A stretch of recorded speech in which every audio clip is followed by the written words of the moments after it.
All right, talks are going hand in hand with repeated bombing and killing of civilians, and it seems to become something of a norm in the Russia-Ukraine war. Despite mounting pressure from the United States and Europe to reach immediate ceasefire, there's no end in sight.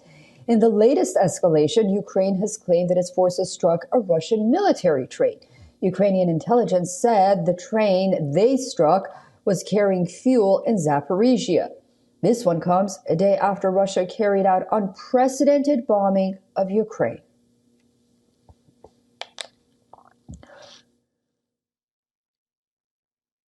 On Saturday night, Russia launched its biggest aerial assault on Ukraine. 367 drones and missiles stormed Ukrainian airspace. At least 13 people were killed in these strikes. As attacks and counterattacks continue on the battlefield, frustration is rising in Washington.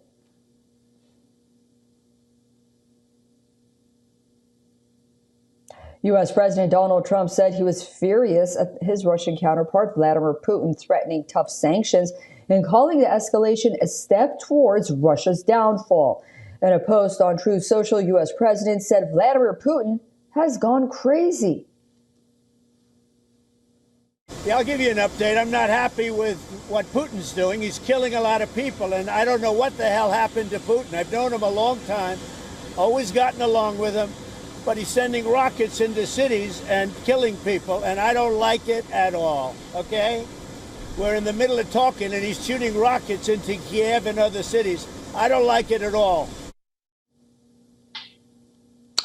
Reaction to Trump's remarks on the Russian president. Reacting, that is, the Kremlin said that it could be due to an emotional overload and thanked U.S. President Donald Trump for assistance in launching Ukraine peace negotiations. Kremlin spokesperson Dmitry Peskov added that Russia struck only Ukraine's military infrastructure. He said the strikes are a response to Ukraine's attack on Russia's civilian infrastructure.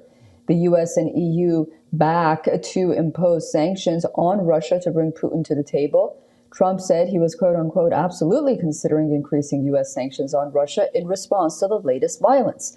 Last week, the EU formally adopted the 17th round of sanctions, blacklisting some 200 tankers in the shadow fleet used by Moscow to circumvent restrictions on oil exports. Trump's timeline to end the war in Ukraine has gone for a toss, not just once, but multiple times. During his campaign, he claimed he would end the war within 24 hours after taking office. Then, his special envoy to Ukraine and Russia, Keith Kellogg, said the war would end within 100 days of Trump's inauguration. Now, 125 days has already passed since he took office, and the guns are yet to go silent in Ukraine.